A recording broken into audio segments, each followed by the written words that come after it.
రంగారెడ్డి జిల్లా శంకరపల్లి చందిప గ్రామంలో ఉన్నటువంటి 11వ శతాబ్దానికి చెందినటువంటి మరకత లింగేశ్వరుడి ఆలయం దగ్గర మనం ఉన్నామండి. ఈ ఆలయం ఎంతో విశేషమైనది. ప్రత్యేకించి ఆ లింగేశ్వరుడు ఇంకా ఎంతో విశిష్టత కలిగిన స్వామి అన్నమాట. రాజరాజేశ్వరి అమ్మవారి సహితంగా ఇక్కడ స్వామి మనకి దర్శనం ఇస్తూ ఉంటారు. స్వామివారి విశేషాలు ఇంకా తెలుసుకుందాం. 11వ శతాబ్దం, అందులోనూ బ్రహ్మసూత్రం ఉన్నటువంటి మరకత లింగం అండి. ఎక్కడా మనకి తెలంగాణ వ్యాప్తంగా చూసుకున్నా ఈ విధంగా స్వామి దర్శనం ఇవ్వరు. ఇది చాలా ప్రత్యేకం. ఈ స్వామి గురించి ఇంకా వివరాలు తెలుసుకుందాం. మనతో పాటు ఉన్నారు ప్రధాన అర్చకులు శివసాయి ప్రసాద్ గారు. వారితో మాట్లాడి మరిన్ని విషయాలు తెలుసుకుందాం. గురుగారు నమస్కారం అండి. చాలా ప్రత్యేకమని తెలుసుకుని వచ్చాము. మరకత లింగేశ్వరుడు స్వామివారి విశిష్టత తెలియజేస్తారా? ఓం నమః శివాయ. శ్రీ గురుభ్యో నమః.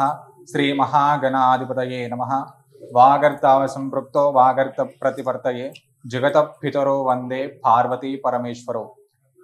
శ్రీ మహాభక్తజనులందరికీ తెలియడమేమనగా, ఈ యొక్క క్షేత్రం శంకర్పల్లి మండల్ చందిప్ప గ్రామంలో ఈ క్షేత్రం వెళ్ళడం జరిగింది. ఇక్కడ స్వామివారు బ్రహ్మసూత్ర సహిత మరకత లింగేశ్వర స్వామిగా ప్రతిష్టాపించడం జరిగింది. మనకి పురాణంలోకి వెళితే ఇక్కడ శ్రీ స్వామివారిని శ్రీరామచంద్రమూర్తి బ్రహ్మసూత్ర సహిత మరకత లింగేశ్వర స్వామిగా ప్రతిష్టాపించడం జరిగింది. కాలక్రమేణా 11వ శతాబ్దంలో 6వ విక్రమాదిత్యుడు చాళుక్య రాజులు ఈ యొక్క క్షేత్రాన్ని, ఈ యొక్క ఆలయాన్ని సందర్శించి దీనికి ఆలయాన్ని నిర్మించి ఈ క్షేత్రానికి అలాగే పంట పొలాలు, అలాగే పుష్పాదివాసాలకి పుష్పాలు స్వామివారికి సమర్పించడానికి పుష్ప పొలాలు, అలాగే అన్నదాన కార్యక్రమానికి అనేక విధముల గోస్వాములకి ఇక్కడ స్వామివారికి సమర్పించి ఈ యొక్క క్షేత్రాన్ని మహామహిమంగా ప్రతిష్టాపించి వెళ్ళడం జరిగింది. కాలక్రమేణా ఈ ఆలయము ధ్వంసానికి గురి కావడంతో ఈ గ్రామస్తులు ఈ యొక్క శిథిలావస్థలో ఉన్న శివాలయాన్ని గుర్తించి దీనికి పునరావాసం కల్పించి 2012లో ఈ యొక్క ఆలయాన్ని పునఃప్రారంభించడం జరిగింది. అప్పుడు ఆ కార్యక్రమంలో ఈ యొక్క ఆలయాన్ని నిర్మించడం జరిగింది. మనకు చూసుకున్నట్టే ఇది పూర్వ ఆలయం కాదనమాట. 2012లో డిమాలిషన్ చేసేసి మళ్ళీ స్వామివారిని ప్రతిష్టాపించడం జరిగింది. అంటే ఇక్కడ స్వామివారికి చుట్టూ ఎలాంటి ఇబ్బంది కలగకుండా వరి ఉంటది కదా, వరి అలా ధాన్యాలు అన్ని పోసి ఆ యొక్క ఒక్కొక్క రాయిని పూర్తిగా తొలగించి స్వామివారికి ఎలాంటి ఇబ్బంది కలగకుండా స్వామివారి చుట్టుపక్కల మాత్రమే ఆలయాన్ని పునరుద్ధరణ చేయడం జరిగింది. ఆలయంలో ఉన్నటువంటి శివలింగాన్ని మాత్రం ఎట్టి పరిస్థితుల్లో టచ్ చేయలేదన్నమాట, కదిలించలేదు. ఎలా అయితే శివలింగం అప్పట్లో రాజులతో శ్రీరామచంద్రమూర్తి ప్రతిష్టాపించబడిందో అలాగే స్వామివారు ఇక్కడే ఉన్నారనమాట. ఆలయం పునరుద్ధరణ చేసినా గానీ స్వామివారికి ఎలాంటి ఆటంకం కలగకుండా చుట్టూ పరిసరాలు మాత్రమే తొలగించి మళ్ళీ పునరావాసం కల్పించడం, మళ్ళీ పునరుద్ధరణ చేశారంట ఆలయాన్ని. మనకి చూసుకున్నట్టయితే స్వామివారు గ్రీన్ కలర్ లో, ఆకుపచ్చ కలర్ లో కనిపిస్తారనమాట. మనకి విశేషం ఏంటంటే, మన జీవనంలో మనం ఎన్నో కార్యక్రమాలు చేస్తుంటాం. వివాహ కార్యక్రమాలు, లేకుంటే ఏదైనా వ్యాపారం చేద్దాం అనుకుంటాం, లేకుంటే ఎన్నో కార్యక్రమాలు చేద్దామని అనుకుంటాం. కాబట్టి అలాంటి పనులు చేస్తున్నప్పుడు ఎన్నో విధమైన ఆటంకాలు మనలో కలుగుతాయి అన్నమాట. కొంతమందికి నరదృష్టి పరంగా అన్ని విధాలుగా దోష పరిహారార్థంగా కూడా మనం అనుకున్న పని జరగదనమాట. ఎంత చేస్తున్నా కానీ అది అక్కడనే ఆగిపోతుంది. ఎలాంటి ఇబ్బందులు ఉన్నా సరే స్వామివారికి అభిషేకించుకొని మనము శంకరాన్ని ప్రార్థించి ఆ స్వామి కరుణామయంతో మనకున్న ఆటంకాలను తొలగించి మనం అనుకున్న కార్యంలో విజయాన్ని ఇస్తాడనమాట. అందుకని విశేషంగా స్వామివారికి బుధవారం, శుక్రవారం విశేషంగా అభిషేకాలు జరుగుతుంటాయి అనమాట. బుధవారం, శుక్రవారం చేస్తారండి. బుధవారము మనకు, శుక్రవారం స్వామివారికి అభిషేకాలు ఉంటాయి అన్నమాట. విశేషంగా మనకి వచ్చేసి మనకి ఇక్కడ పౌర్ణమి అనమాట. మనకి శ్రీశైల మహాక్షేత్రంలో అమావాస్యకి పౌర్ణమికి సాక్షాత్ పరమశివుడు పార్వతీ సమేతంగా ఎలా అయితే ఆ క్షేత్రంలో ఉంటారో ఇక్కడ కూడా స్వామివారు విశేషంగా శక్తితో ఇక్కడ ఉండి పౌర్ణమి రోజు వస్తున్న భక్తులకు అందరికి వాళ్ళ యొక్క కష్టాలని తను స్వయంగా విని వారికి అనుగ్రహాన్ని ఇస్తూ ఉంటాడనమాట. అందుకనే పౌర్ణమిలో విశేషంగా మనకి స్వామివారికి అభిషేకాల కార్యక్రమాలు జరుగుతున్నాయి. మనకి పౌర్ణమి రోజు ఉదయం మాన్యాస్పూర్వక రుద్రాభిషేకం ఉంటుంది, మహామంగళారతి ప్రతి పౌర్ణమికి. అలాగే విశేషంగా అన్నదాన కార్యక్రమాలు కూడా ఉంటాయి అన్నమాట ఇక్కడ. ఇక్కడ ఇంకా ఒకటి మరకత లింగం. అందులో ఇంకొకటి ఏంటంటే బ్రహ్మసూత్రం గురించి చెప్తున్నారు. బ్రహ్మసూత్రంకున్న ప్రాముఖ్యత ఏమిటంటే మనము లక్ష శివాలయాలు సందర్శిస్తే ఎంత పుణ్యం వస్తుందో ఇలాంటి బ్రహ్మసూత్రం ఉన్న శివాలయాన్ని సందర్శించి అంత పుణ్యం వస్తుంది అనమాట. అంటే ఒకటి చేసినంత మాత్రాన్ని 1,00,000 సార్లు చేసిన పుణ్యఫలం వస్తుంది. ఒక అభిషేకం చేసినా 1,00,000 అభిషేకాలతో సమానం. ఒక్కసారి ఒకరికి అన్నదానం చేసినా గానీ 1,00,000 మందికి అన్నదానం చేసిన పుణ్యఫలం ఇక్కడ మనకి లభిస్తుంది అనమాట. అలాంటి విశేషమైనటువంటి శక్తిని ఇక్కడ ఈ బ్రహ్మసూత్రం మనకి ఇస్తుంది అనమాట. ఆలయ వేళలు ఏమిటండి? స్వామివారికి ఉదయం 5 గంటలకి ఆలయ ద్వారాలు తెరవడం జరుగుతుంది. అలాగే సుప్రభాత సేవ, స్వామివారికి రుద్రాభిషేకం, తదనంతరం 6:30కి స్వామివారి భక్తుల సౌకర్యార్థం పంచామృత అభిషేకాలకి అలో చేయడం జరుగుతుంది, ప్రవేశించడం జరుగుతుంది. మనకి విశేషంగా ఎక్కడ మన తెలంగాణ రాష్ట్రంలో ఎక్కడ లేని స్పెషాలిటీ ఏమిటంటే ఇక్కడ స్వయంగా భక్తులు స్వామివారికి అభిషేకం చేయొచ్చు అనమాట. అది ఇంకా భాగ్యం అసలు. మనకి ఇక్కడ ఉదయం 6:30 నుంచి మధ్యాహ్నం 1-12:30 వరకు అంటే నైవేద్యం వరకు స్వామివారికి కంటిన్యూగా అభిషేకాలు ఉంటాయి. కంటిన్యూగా భక్తులు వచ్చి స్వామివారికి స్వయంగా అభిషేకం చేసుకోవచ్చు అన్నమాట. మనకి కార్తీక పౌర్ణమి అలాగే మహాశివరాత్రి రోజు స్వామివారికి ఓన్లీ జలాభిషేకం మాత్రమే ఉంటుంది. ఆ రోజు పంచామృత అభిషేకాలు ఉంటాయి. ఉదయం శివరాత్రి రోజు స్వామివారికి పంచామృత అభిషేకం, రుద్రాభిషేకం అన్ని నడుస్తాయి అన్నమాట. 6:30 నుంచి భక్తుల సౌకర్యార్థం జలాభిషేకం మాత్రమే ఉంటుంది. ఆ రోజు భక్తులందరూ కూడా స్వామివారికి నీరు సమర్పించుకొని స్వామివారికి తలానిచ్చి నమస్కారం చేసుకునే సౌకర్యం ఆలయ కమిటీ వాళ్ళు అరేంజ్ చేశారు. కార్తీక మాసం చాలా విశేషం కదా, ఎలా జరగబోతోంది ఈ నెల నాళ్ళు? ఈ నెల రోజులు కూడా స్వామివారికి విశేషంగా ఉదయం 5 గంటలకి ఆలయ ద్వారాలు తెరిచి మళ్ళా స్వామివారికి సుప్రభాతం, మహారుద్రాభిషేకం, తర్వాత తదనంతరం భక్తుల సౌకర్యార్థం మళ్ళీ అభిషేకాలు కంటిన్యూగా ఉంటాయి. మనకి ఆదివారం సోమవారం స్వామివారికి జలాభిషేకం మాత్రం ఉంటుంది. ఆ రోజు భక్తులందరూ కూడా విశేష సంఖ్యలో వస్తారు కాబట్టి స్వామివారికి జలాభిషేకం చేయించి వారికి అర్చన నామాలు, గోత్రనామాలు చెప్పించి బయట తీరబసాలు ఇవ్వడం జరుగుతుంది. ప్రతిరోజు కూడా వచ్చిన భక్తుల సౌకర్యార్థం అన్నదానం కూడా ఏర్పాటు చేయడం జరిగింది అనమాట. ఆలయ కమిటీ వాళ్ళందరూ నిర్ణయం తీసుకొని ఈ యొక్క కార్తీక మాసం మొత్తము స్వామివారికి వస్తున్నటువంటి భక్తులకు ఎలాంటి అసౌకర్యం కలగకుండా అన్ని సౌకర్యాలు తీసుకొని వాళ్ళ భక్తుల సౌకర్యార్థం అన్ని కార్యక్రమాలు చేశారన్నమాట. ఇక అమ్మవారి గురించి, అమ్మవారు ఉంటే అయ్యవారు ఉంటారు, అయ్యవారు ఉంటే అమ్మవారు ఉన్నట్టే. మనకి రాజరాజ సమితి స్వామివారు ఇక్కడ వేయడం అంటే ముందు అమ్మవారు వెనకాల ఉన్నారనమాట. 2012లో స్వామివారికి అనుగుణంగా అమ్మవారి వెనకాలే ఇద్దరు ఒకటే క్షేత్రంలో ఒకటే గర్భగుడిలో ఉండాలని చెప్పి ఇక్కడ అమ్మవారిని రాజరాజేశ్వరిగా ఇక్కడ ప్రతిష్టాపించడం జరిగింది. ఇది 2012లో జరిగింది అనమాట. మనకి పూర్వకాలం స్వామివారితో పాటు ఉన్న అమ్మవారు మనకి వెనకాల దర్శనం ఇస్తుంది. మనం వెనకాల చూసుకోవచ్చు అమ్మవారిని. మనకి ఇక్కడ అమ్మవారు కూడా విశేషంగా అమ్మవారికి శుక్రవారం కుంకుమార్చన అన్ని జరుగుతుంటాయి అన్నమాట. మనకి విశేషంగా సంతానం కలిగిన వారికి ఎవరికైనా సరే ఇక్కడ స్వామివారికి 5 మాస శివరాత్రులు వచ్చి అభిషేకం చేసుకున్నంత మాత్రమే సంతాన భాగ్యం కూడా కలుగుతుంది అనమాట. ఇక్కడ అంటే అంత విశేషమైనటువంటి ప్రతిష్ఠించినటువంటి శివలింగం ఇది. అంటే అంత క్షేత్రం అనమాట, పుణ్యక్షేత్రం. ఎక్కడెక్కడ వాళ్ళు వస్తూ ఉంటారండి? మనకి కర్ణాటక, మహారాష్ట్ర, ఆంధ్రప్రదేశ్, తెలంగాణ నలుమూల నుంచి 4 రాష్ట్రాల నుంచి మనకి భక్తులు అధిక సంఖ్యలో వస్తారన్నమాట. మనకి ఇక్కడికి ఉగాదికి చాలా కర్ణాటక భక్తులు ఎక్కువ వస్తారన్నమాట. మహారాష్ట్ర, కర్ణాటక. ఇక్కడ ఏంటంటే మనకి గుల్బర్గా నుంచి ప్రతి ఒక్కరు కూడా శ్రీశైలం వెళ్ళి స్వామివారిని దర్శించుకొని రిటర్న్ లో వెళ్ళేటప్పుడు అందరూ కూడా ఇక్కడ స్వామివారిని దర్శించుకొని వెళ్తారు అనమాట. మనకి శ్రీశైలంలో ఉగాదికి మొత్తం కర్ణాటక భక్తులే ఉంటారు అనమాట. అక్కడ వెళ్ళిన ప్రతి ఒక్కరు కూడా ఇక్కడ స్వామివారిని దర్శించుకొని ఇలానే మళ్ళీ వాళ్ళ ప్రాణం కొనసాగుతుంది.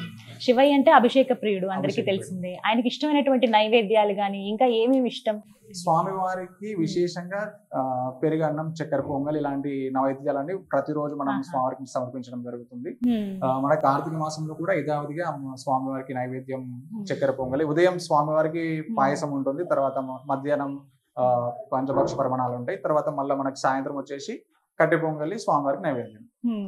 అలాగే ఆలయ ప్రాంగణంలోనండి అందరిని ఆకట్టుకునేది క్షేత్రపాలకుడు కాలభైరవుడు. అంటే మనకి విశేషంగా ఏంటంటే మన కాశీ క్షేత్రంలో కాలభైరవుడు క్షేత్రపాలకుడుగా ఉంటాడు.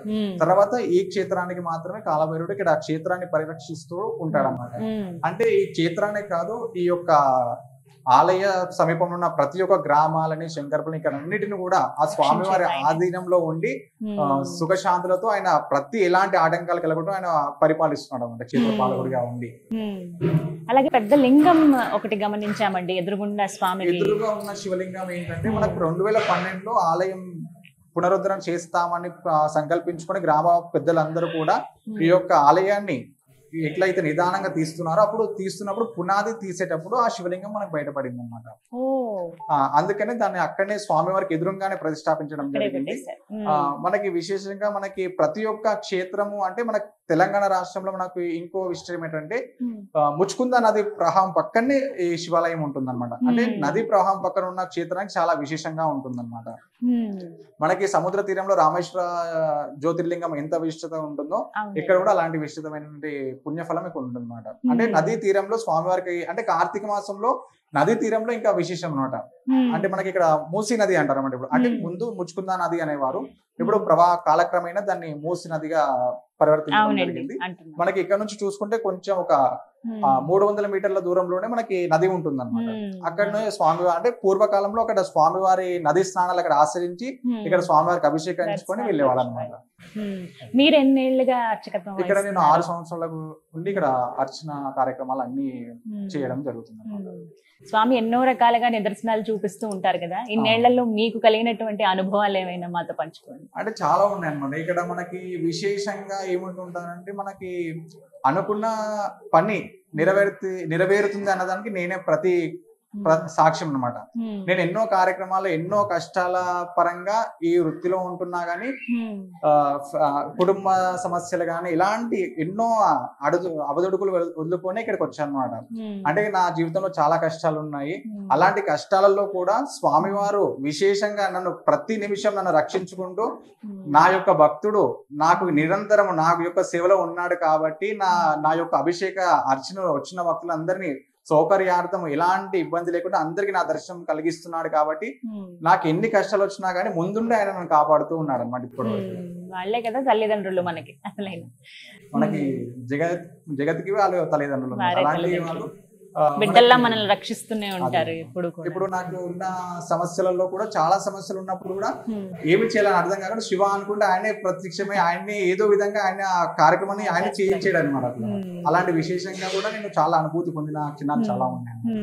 అందుకనే వచ్చిన భక్తులకు అందరికి చెప్తాను, వీళ్ళకి ఎలాంటి కష్టం ఉన్నా మీరు ఎలాంటి ఇబ్బందుల్లో ఉన్నా క్షేత్రానికి రండి, దర్శించుకోండి, మీరు తర్వాత ఫలితాన్ని చూడండి అని చెప్పాను. చాలా మంది విశేషంగా మనకి ఇప్పుడు సిటీ నుంచి ఎంతో మంది భక్తులు వాళ్ళు ఎన్నో కష్టాలతో వచ్చి వాళ్ళు వాళ్ళ కష్టాలను తీరిన తర్వాత కూడా వస్తూ అట్లా అలవాటు అయిపోయారు అనమాట.